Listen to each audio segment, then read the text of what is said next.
The humiliation didn't begin loudly. It began the way it always did, disguised as humor. My parents' house was glowing that winter evening, every window lit, every dish arranged with careful symmetry. These dinners were performances. Appearances mattered. Reputation mattered. And in our family, hierarchy mattered most. Robin, my older sister, sat near Dad, laughing easily, telling stories about her latest corporate milestone. Promotions followed her like loyal pets. Praise followed faster. Mom refilled her glass before it was half empty. When Dad finally looked at me, it wasn't curiosity. It was inspection. "So, Teresa," he said, tapping his fork against the plate, "how's the little freelance experiment going?" A few relatives smiled politely. I had built my consulting practice from nothing. Long nights, rejected proposals, small wins stacked carefully into something real. But in this house, it was always framed as temporary. Cute. Risky. "It's not freelance," I said calmly. "I signed 2 long-term contracts this quarter. We're expanding operations." Robin tilted her head. "Expanding? You mean working more hours?" Soft laughter circled the table. Mom leaned in. "Sweetheart, stability is important. Not everyone is built for corporate leadership. Some people are better behind the scenes." Behind the scenes. The phrase pressed into me like a thumb into a bruise. I felt my husband's hand tighten around mine under the table. He knew the script. I had lived it my entire life. Robin the golden child. Teresa the practical one. Robin the star. Teresa the support. Dad raised his glass. To Robin, our success story. No one raised a glass for me.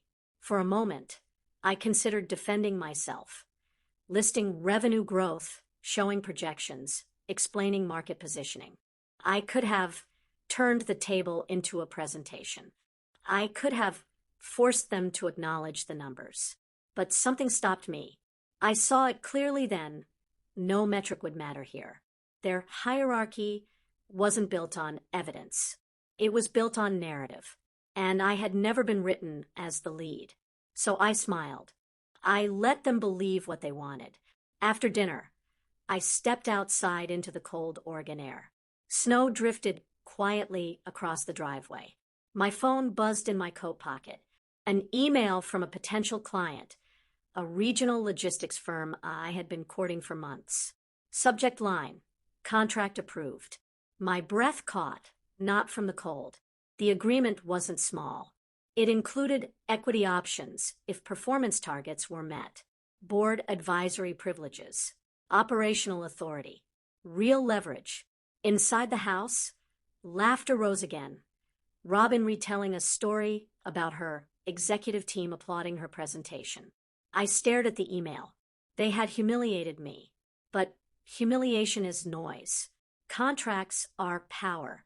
I went back inside, kissed my mother on the cheek, congratulated Robin on her incredible leadership, and thanked Dad for dinner. I said nothing, because I had just signed something far more important than an argument, and they would never forget it. Revenge, if you strip away the drama, is rarely explosive. It is patient. It compounds. The logistics company that signed with me was struggling, bloated overhead, weak vendor negotiations, fractured distribution channels. They didn't need inspiration. They needed systems. I gave them structure. Within 90 days, we reduced operational waste by 16%. Within 6 months, we renegotiated supplier contracts, tightened fulfillment timelines, and stabilized their cash flow.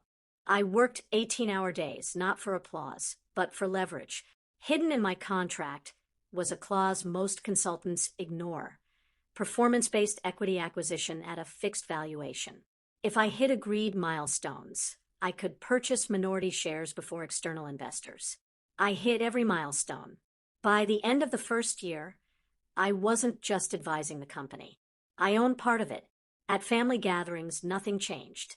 Robin continued receiving standing ovations for quarterly bonuses. Dad continued referring to my company as your little firm. Mom continued advising me to consider something safer long term.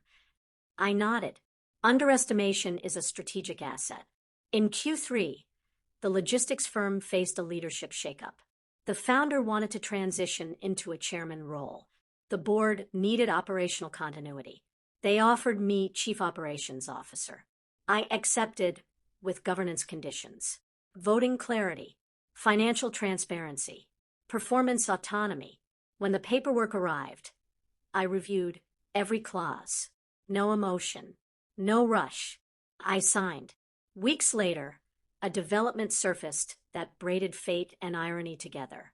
Robin's company, a regional retail chain, announced significant supply chain losses, distribution failures, vendor disputes, shrinking margins. They needed external operational restructuring. Their executive team began interviewing consulting firms. Mine was shortlisted. When Robin saw my name on the proposal roster, she called me. "This is awkward," she said lightly. "You're not seriously going to lead this, are you?" "It's business," I replied. Silence lingered. "You always wanted to compete with me," she added. "No," I said evenly. "I always wanted to be taken seriously." The contract was approved. I would now oversee the operational recovery of my sister's company. The girl they had labeled behind the scenes would restructure the infrastructure beneath her golden platform. At the next Sunday dinner, Dad asked casually, "So, I heard you're consulting for Robin's firm?" "Yes." "Well," he cleared his throat. "Don't make it uncomfortable." I smiled. "Comfort," I said quietly, "is rarely profitable." I still didn't argue. I didn't defend. I didn't remind them of that winter toast, because architecture was nearly complete, and the final signature was coming. The first meeting at Robin's company headquarters was clinical: glass walls, filtered water, controlled smiles. Robin walked in confident until she saw me at the head of the conference table. "You're leading?" she asked. "Yes," I replied, sliding printed reports across the table. The numbers were unforgiving. Inventory turnover was collapsing. Supplier penalties were draining liquidity. Their logistics model, ironically, was dependent on unstable third-party systems. Systems I understood better than anyone in the room. For 3 months, I dissected their operations. I eliminated redundant contracts, consolidated warehouses, rebuilt vendor negotiations. Some of Robin's initiatives were paused. Others were terminated. Every decision was backed by data, not emotion, not history. Performance began to improve. Losses slowed. Cash flow stabilized. At home, Dad's tone shifted during phone calls. "We saw the earnings update," he said carefully. "Impressive recovery." Recovery. Not luck. Not coincidence. Recovery. Then came the proposal that changed everything. The retail chain's board suggested a strategic integration, merging their distribution framework with my logistics company's network. Shared oversight. Shared equity stakes. If approved, I would hold joint authority over supply operations across both entities. It required signatures from both boards. The meeting was scheduled for December. Snow fell again that morning, almost exactly a year since that humiliating dinner. As documents circulated across the long boardroom table, I reviewed every page: liability clauses, voting, power distribution, equity allocation percentages. When the folder reached me, I paused, not out of doubt, but out of awareness. This was the moment, not a confrontation, not a speech, a signature. I signed. Across the table, Robin watched in silence. The integration passed unanimously. Press releases followed within days, crediting operational leadership for the turnaround and strategic consolidation. My name was printed clearly. Dad forwarded the article with one line: "Proud of you." No exclamation mark, but no comparison either. I didn't reply immediately, because this wasn't about hearing pride. It was about never needing it again. Success altered the temperature of family dinners. The next winter gathering felt measured. Dad asked about integration strategy. Mom inquired about expansion forecasts. Robin discussed cross-functional alignment instead of promotions. Language had changed. Recognition had shifted. During dessert, Dad stood to give his traditional toast.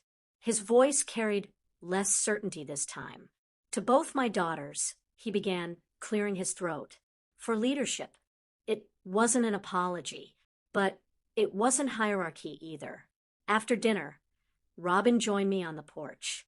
"You could have humiliated me," she said quietly. "You had the power." "I didn't want humiliation," I replied. "I wanted autonomy."